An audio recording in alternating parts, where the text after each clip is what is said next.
Chapter 3 Dishonor of Negotiable Chapter 3 Dishonor of Negotiable Instruments 1. Introduction. A promissory note, bill of exchange, or check is said to be dishonored by non-payment when the maker of the note, acceptor of the bill, or drawer of the check makes default in payment upon being due, required to pay the same. 1. It has been noted above that dishonor by non-acceptance could be only of a bill of exchange, but dishonor by non-payment could be of any negotiable instrument including a bill of exchange, when presentment for payment is made and the maker, acceptor, or drawer, as the case may be, makes default in making the payment. There is dishonor of the instrument. 1. Section 92. Dishonor is of two kinds. 1. Dishonor of a bill of exchange by non-acceptance. 2. Dishonor of a promissory note, bill of exchange, or check by non-payment. 2. Dishonor by non-acceptance. Since presentment for acceptance is required only of a bill of exchange, it is only the bill of exchange which could be dishonored by non-acceptance. Section 91 provides that the dishonor of a bill of exchange by non-acceptance may take place in any of the following ways. A. When a bill of exchange is presented for acceptance, and the drawer or the drawers makes default in acceptance. When there are several drawers, even if one of them makes a default in acceptance, the bill is deemed to be dishonored unless these several drawers are partners. 2. Ordinarily, when there are a number of drawers, all of them must accept the same, but when the drawers are partners, acceptance by one of them means acceptance by all. If the drawer does not accept within 48 hours of the presentment of the bill of him, the bill is deemed to be dishonored because the drawer is entitled to only 48 hours time exclusive of public holidays to consider whether he will accept or not. 3. B. Where presentment for acceptance is excused and the bill is not accepted. For example, if the drawer cannot, after a reasonable search, be found, the bill is dishonored. 4.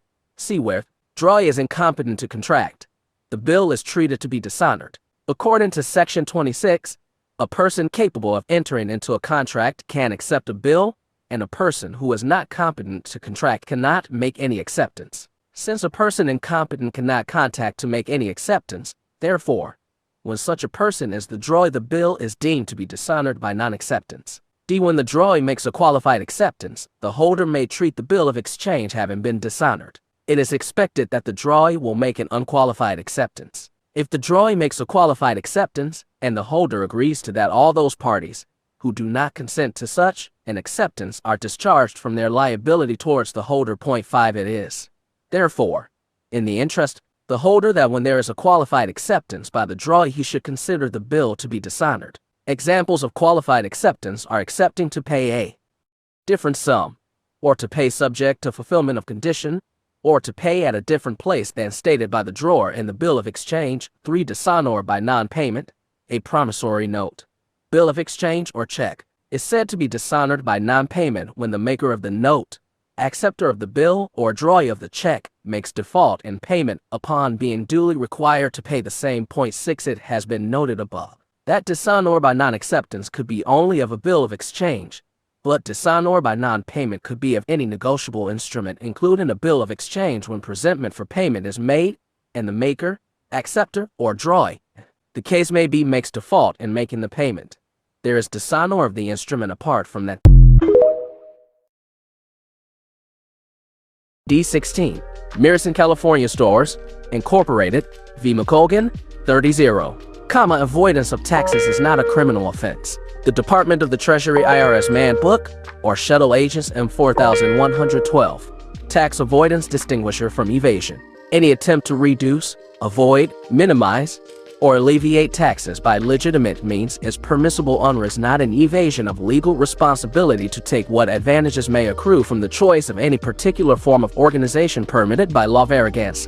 Moot. F. Hins. Company v. Burnham, 51 R. 1372 154 A. 909. Never in the history of America has the need for property and asset protection been greater. It is a stark reality in today's world that a sudden financial reversal, an unanticipated lawsuit, or the stroke of a bureaucrat's pen can, overnight, wipe out a lifetime of accumulated savings and assets. Regulatory assaults on probate property are at an all-time high. Under recently passed asset forfeiture laws, the government can seize probate property for minor third-party offenses of which the property owner may not even be aware.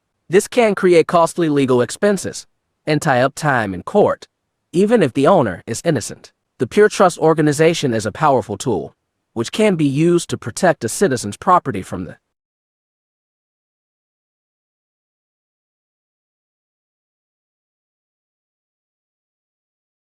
myriad of regulatory abuses imposed by the government, as well as frivolous lawsuits. Also, in today's computed and technological supercommunication age, your privacy can be invaded with the stroke of a keyboard with a citizen's social security number or federal ID hash.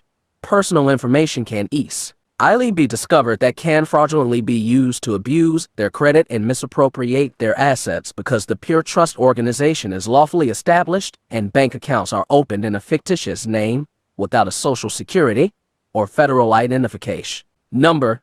Paper trails to the citizen are permanently severed. Most Americans do not realize that they have a choice of laws when conducting their personal and/or business affairs. Rarely do we hear about the legally recognized American common law, which is the people's laws created by and for them. The common law existed long before statutory law and is as viable today as it was in the beginning of our country's history. Originally, the common law was created to protect the rights and the property of the people against the abuses of the sovereign king. Unfortunately, today the common law trust is seldom utilized to protect the people's property against the abuses of our current government in America. People are sovereign and may choose to legally conduct their affairs outside of government regulation. Under the common law, statutory law is a creation of the government for the purposes or regulating, fining, and penalizing the people. Although it is in the best self-interest of attorneys, CPAs,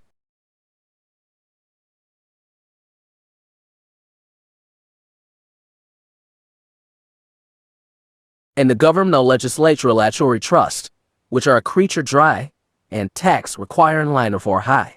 Us is the most inhibiting for the citizen. Statutory trusts provide only limited protection for property and a truckload or paperwork, and taxes are time in prison. The statutory trust is referred to as a Rev Cable Living Trust or Grantor Trust, and is required to call 1041 form every year. Whereas the common law American is law based upon and principles of justice and reason.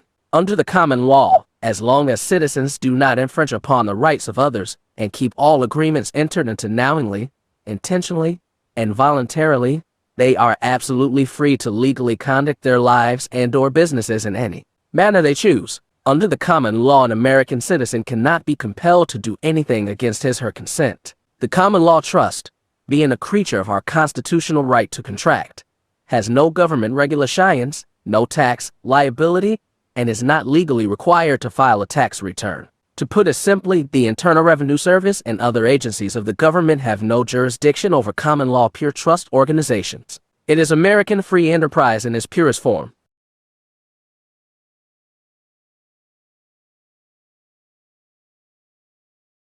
Financial planning for the future. The knowledgeable and wealthy have continued to use the pure trust throughout American history. When the original 13 colonies won their independence, the man who was reputed to be the richest in the nation, William Bingham, who also served as a senator from Pennsylvania in the Second United States Congress, started a pure contract trust for his estate, which, at one time, held over 2 million acres in Maine. After 160 years of operation, the trust was terminated in 1964 upon the sale of the last of the properties involved, and because the number of beneficiaries had grown to over 300. During the trust's existence, however, it was not affected by the death of its creator or by the death of generations of trustees. It never paid a cent in probate costs or estate, death, taxes. The Kennedy family is known to maintain a number of pure trusts, a process which was begun when Joseph Kennedy created a pure trust to own the Chicago Merchandise Mart, which was valued according to a Chicago Tribune article dated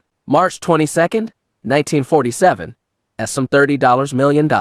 William Waldorf Astor, saving his heirs millions of dollars in probate costs and estate taxes, created a $50 million trust estate. It is reported that when John D. Rockefeller died, he had over 250 pure trusts. Rumor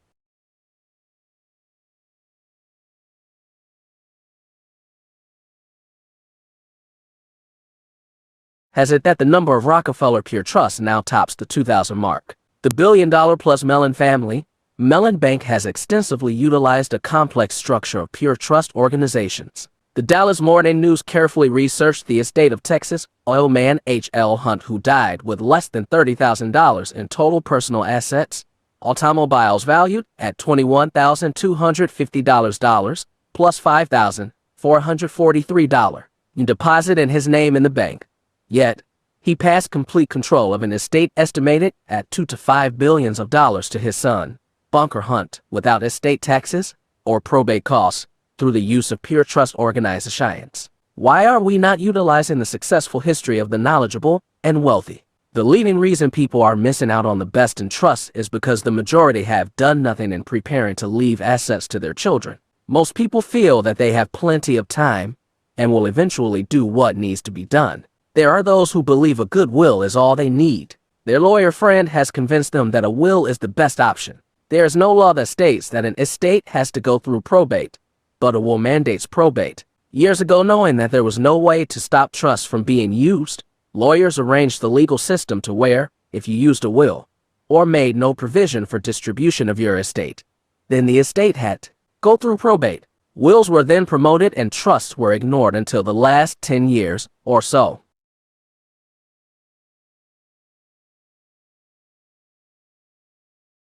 Tax-free living. A family utilized a trust and transferred its assets, including house, car, and equipment used in the family business, a farm, to the trust. The family then entered into an employment contract with the trust, which required family members to live in their former house because their presence was required at all hours to manage the trust. The trust agreed to pay the family's living expenses, including lodging and food. The family took the payments tax-free because the arrangement benefited their employer, and the trust deducted its expenses. IRS ruling: the arrangement is proper even if it was adopted with the explicit intention of avoiding taxes. Source: Letter Ruling 9,134,002.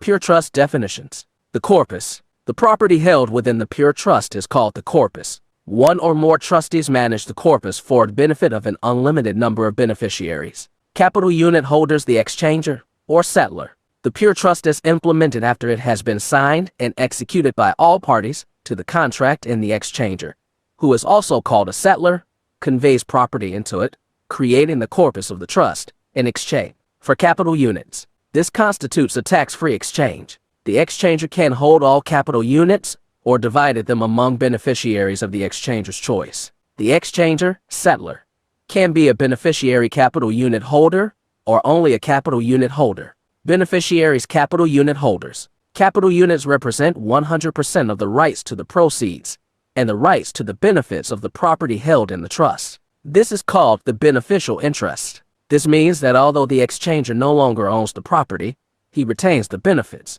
For example, if a car is in the trust, the beneficiary can drive the car. If a house is in the trust, he can sign a lease agreement with the trust and continue to live in the house. If a business is operating as a pure trust organization, the Benelli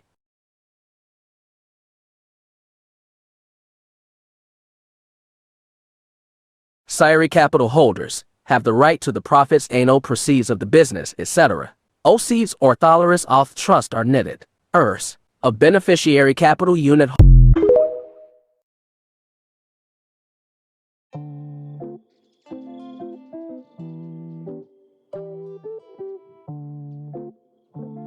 D. Introduction. Advantages of a pure trust. Knowledge is the power of the global community.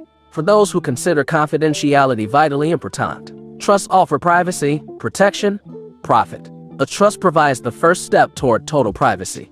With the trust can conduct banking anywhere in the world. International banking provides the most ideal method for receiving profits, but only through a trust. What can this do for you? 1. Assets are protected 100%. The number one enemy in the world is litigation. 2. Protection from creditors. 3. Protection from liability suits. 4. Protection from malpractice suits. 5. Protection from employees. 6. Protection from personal bankruptcy. 7. Protection from excessive divorce settlements. 8. Avoids probate. 9.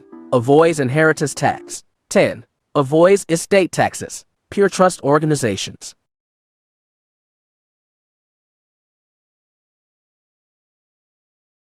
11. Avoids court actions. 12. Eliminates attorney fees. 13. Eliminates or reduces accountant fees. 14. Eliminates executor's fees. 15. Eliminates or reduces income taxes. 16. Frees tax dollars for capital appreciation. 17. Provides complete control over your assets through trustees. 18. No public record. 19. Ownership and title can be passed to heirs in complete secrecy. 20. Trust is perpetual. The trust lives on continuously. 21. Heirs cannot change, challenge, or contest any wishes at your passing on. 22. The trust is easy to maintain and very inexpensive.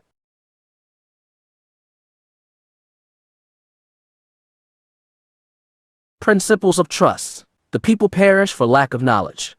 Hosea chapter 4 verse 6. No state shall pass any bill of attainder, ex post facto law, or law impairing the obligation of contract. The Constitution of the United States, Article 1, Section 10. The citizens of each state shall be entitled to all privileges and immunities of citizens in several states. 9. The Constitution of the United States, Article 4, Section 2, Clause 1. The properly structured pure trust organization provides the quickest and simplest legal road to freedom, creating the ultimate in tax immunity and ironclad asset protection. By transferring assets into properly structured and legally recognized pure trust organizations, you are able to maintain complete control of all the benefits of asset ownership without the inherent liabilities. Because the assets are held in trust, they cannot be liened, seized, or levied for the debts of the trustees or its beneficiaries. Further, the trustees and the beneficiaries are not liable for the debts of the pure trust.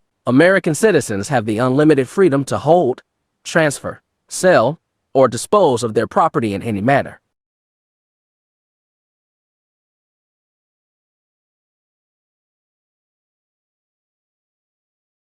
They desire. It is neither unethical nor unlawful to entail. Gently protect your family's property and your family to legally and intelligently preserve what you have worked a lifetime to obtain. Pure trust organizations have been utilized by wealthy, financially sophisticated Americans for hundreds of years. Transferring assets into a properly structured pure trust organization is as easy as transferring property to another person. Assets can be conveyed into a trust even if an erroneous notice of lien has been filed against the property. As confirmed by the Chief of Accounting of the IRS, a pure trust has no tax requirements. Therefore, there are no legal requirements for a pure trust organization to file a tax return. Since the business trust has its origin in the common law right of the parties to enter into contract, and does not spring from a franchise granted by the state, it has been held that the constitutional authority to levy excise upon commodities, income tax, a term including corporate franchises, does not empower the legislature to impose an excise privilege tax on business trusts. 266 Mass 590, 163 and 904, 63. ALR 192. The courts ruled that a pure trust is not illegal even if formed for the express purpose of reducing or avoiding taxes. 13 AM Jur 2nd 85. In Weeks v. Sibley DC 269 F. 155, Edwards v. Commissioner 400 T. F2D 578.582 10th Seer 1969, and Phillips v. Blatchford 187 Mass 510.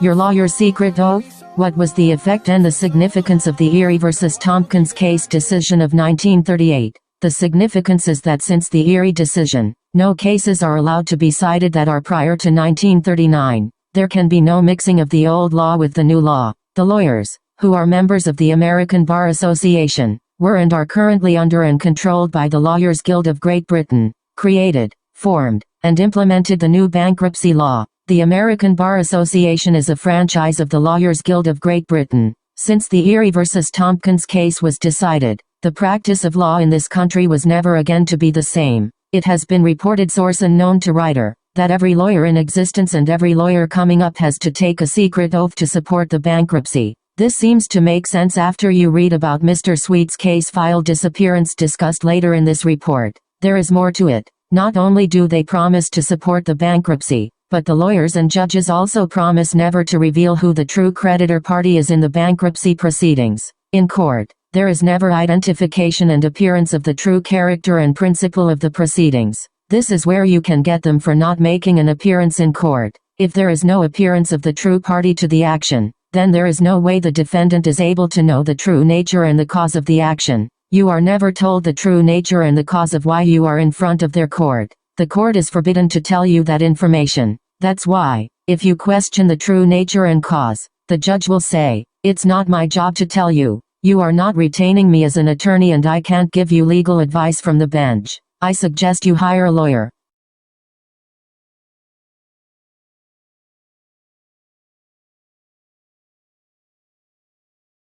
The problem here is, if you hire a lawyer, who is pledged not to reveal the true nature and the cause, how will you ever find out the nature and the cause? You won't? Why? If the true nature and cause of the action against you is revealed, it will expose the real creditor from whom this action and cause came. In other words, they will have to name the true creditor. The true creditor will have to state the nature and the cause. The true creditor will have to say, "It's a bankruptcy proceeding." The true creditor would have to say, "I'm the creditor and he's the debtor." That declaration then opens the door for you to question, "Who the hell are you? How did you get attached to my back and by what vehicle did I promise to become a debtor to you?" In this country, the courts on every level from the justice of the peace level all the way up, even into the international law arena, called the World Court, are administrating the bankruptcy and are pledged not to reveal who the true creditors really are and how you personally became pledged as a party or participant to the corporate United States debt. What would really kill these people off would be to compel the international bankers to send a lawyer to the courtroom and present himself as the attorney for the true creditor, the international banksters, then have the attorney to put into the record the true nature and the cause of the proceedings against you on that particular day. The international banksters told these various countries that they were now in a state of bankruptcy. The countries had been taken over by the creditor bankers, and there was no choice but for all these participating countries to declare bankruptcy. If they didn't agree to declare bankruptcy, the banksters threatened to collapse the economies and thereby put the countries back into the depression like the one from which they were just emerging. The banksters made an offer they couldn't refuse. To review and elaborate, in 1930 there was a worldwide depression. The bankers said, "Look, you can do it either of two ways, the easy way or the hard way. You just accept the bankruptcy and we'll let you out of the depression. If you don't, you're on your own." So all the countries involved agreed, because they realized that the international banksters had them by the throat. The countries therefore agreed that over a period of several years they would pass statutes and legislation for the implantation of the bankruptcy in favor of the international banksters. Now, I would say that the key banksters were Rothschild and family and their agents by way of Rockefeller, by way of the Federal Reserve banksters, who were more specifically involved, as key banksters and their agents, is pure conjure on my part, but it really doesn't matter at this point. The point is, there was an international bankruptcy and an international conspiracy to cover it up. There was a banking creditor who made the offer. The countries accepted the offer in order to enable the representative countries to continue without revolution and to allow the politicians to remain comfortably in place. Under a delusion of solvency, the countries were allowed to continue to operate as though they were solvent, while in fact, the representative countries were bankrupt. The snare the bankruptcy scheme was is an extremely clever and diabolical plan. How did they possibly pull this scheme off in the area of real estate? The bankers did it with real estate, the same way they did it in the area of federal income taxes. These foreign banksters simply and deceptively devised ways and means to con you into declaring yourself as a citizen or a resident of the corporate U.S. Remember, the corporate United States is bankrupt per agreement and public policy. After you have been tricked into claiming you are one of their corporate United States citizens, you are given a social security number which ties you to certain meager benefits and privileges. Then, the banksters con your employer to function as an unpaid tax collector to con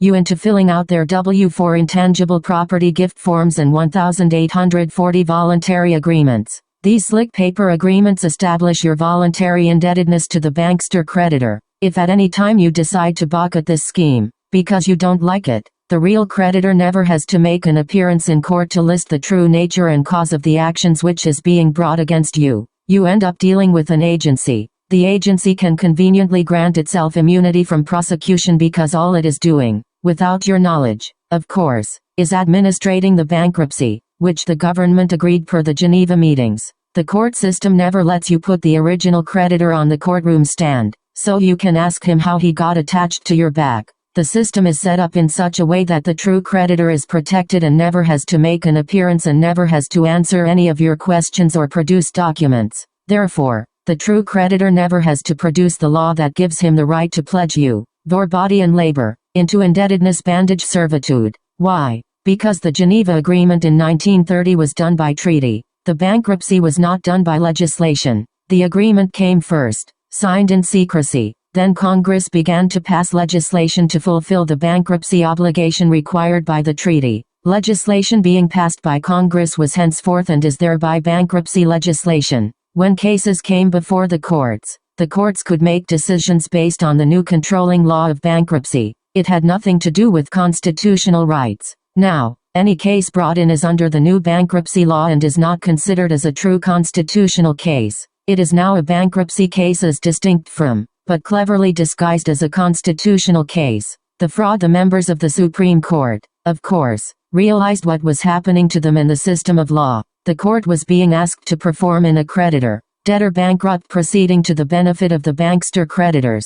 The members of the Supreme Court said, "No, we will not give you a bankrupt proceeding decision that you can then enforce against everybody. A decision not only affecting corporate Washington, D.C. but also having effect within the corporate state governments. This, by the way, is fraud. It wouldn't be fraud if the government of corporate Washington, D.C. and the government of the several corporate states declared bankruptcy, then let the people know about the bankruptcy notice. When I say corporate government, I don't mean you and me. You and I are not the corporate government. The corporate government is the corporate capital of the corporate state. The government is a neutral government zone known as the corporate capital of the corporate state. The government is where the corporate state is. It is corporate headquarters. Just like corporate Washington, D.C. is the seat of the corporate federal government, the capital of the corporate state is the seat of the corporate state government. If the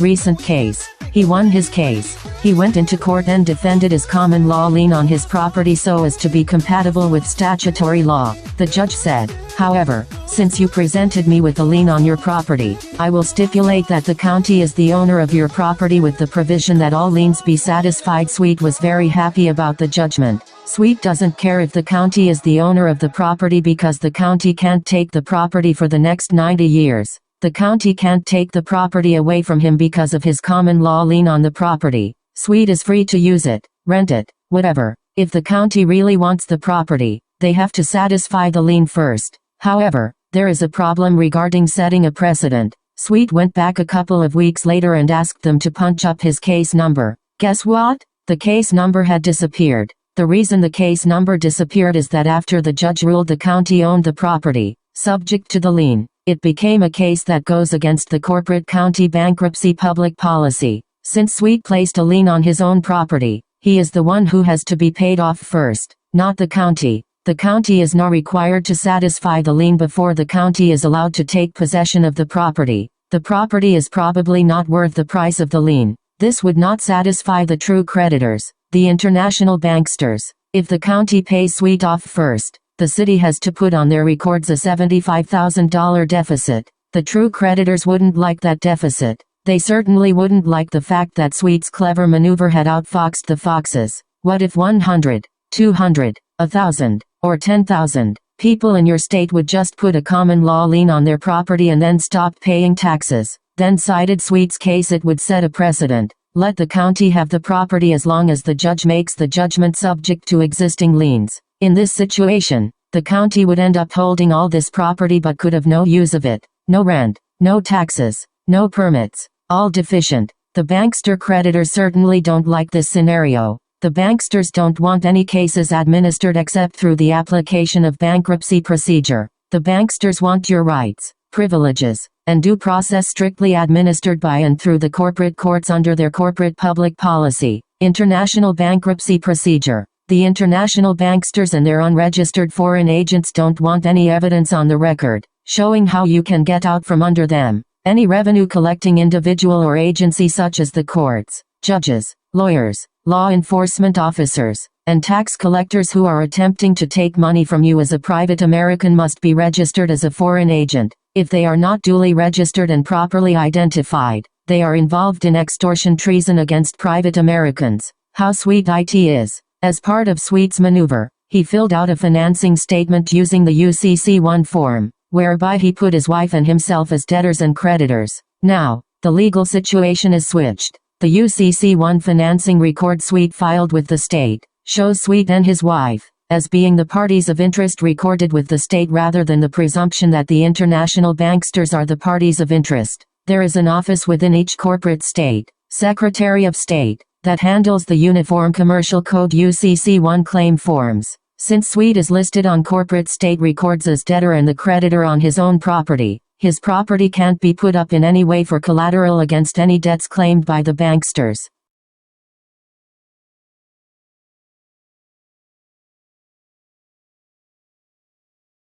The reason is that the international banksters and their flunky agents now cannot prove that Sweet's property is debt property of the bank or the corporate county. The property cannot be put up against any debt claims until it is not encumbered by Sweet's lien. Sweet's property is not free and clear of all liens. The result is that for all practical purposes, the property is now Sweet's, being unencumbered by any further demand for payment of taxes. Sweet has not paid property taxes for many years. Sweet is now his own creditor, and Sweet is his own debtor. Therefore, the international banksters along with the county corporate thieves are knocked out of the stealing process.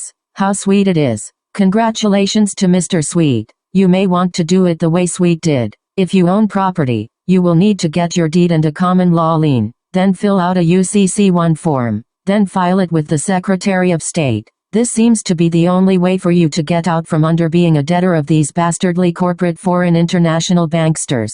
The judges have to know what's going on. The only way this scheme can work is to have all the lawyers and judges pledge to uphold the corporate bankruptcy public policy. The banksters just can't allow lawyers in a legal system who refuse to uphold the bankster policy. These renegade lawyers would have to be quickly weeded out. They certainly have a neat little system going here in America, the land of the free and the home of the slave. Attention, law student, you said you wanted to be a lawyer. Well, I hope you're reading carefully, because here is the legal system you're headed to serve, and serve you will. You said you wanted to be a lawyer so you can find out what oath they're taking, in secret, behind closed doors in solemn preparation for the business of the court as judges and lawyers.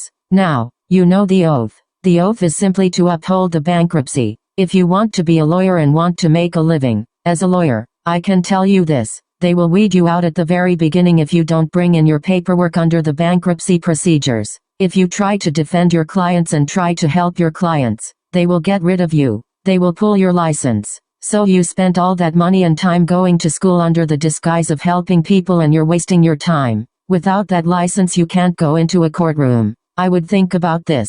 Traffic citation regarding the UCC-1 form. You can also file it against your car. Wouldn't that be a kick in the tail if you went into court for a traffic citation where you had signed without prejudice UCC-1 207, and you had dishonored the traffic citation using the UCC in your procedure by having signed without prejudice and having gone home and sent in your dishonor of the presentment of the traffic citation. Now, let's say you are in front of the judge. The judge says, "What's this dishonor stuff all about?" The judge will not want any mention that the citation was issued under bankruptcy. He is afraid you'll mention the bankruptcy issue. The reason you dishonored the traffic citation is that it was issued to you under bankruptcy corporate public policy. He won't get into that. When you get before the judge, you just state you have removed yourself from the bankruptcy. Tell him your auto is no longer pledged for collateral against the debt. He'll say, "Oh yeah, what are you talking about?" That's when you hand him the UCC-1 form that you filed with the state. This UCC-1 form will show that you are the debtor and the creditor on your auto. Now what happens? The corporate county state can't collect on the traffic citation debt instrument. Why? Because Not that you're the creditor on the ticket. If they collect a $100 fine, they have to pay you the amount of the fine. How sweet it is. You're the creditor, aren't you? People have done this. Of course. There is no record, no paper trail. In such cases it is not cited. The corporate banksters' agents, clerks, lawyers, judges etc. take the information out of the records as soon as you beat them at their own game.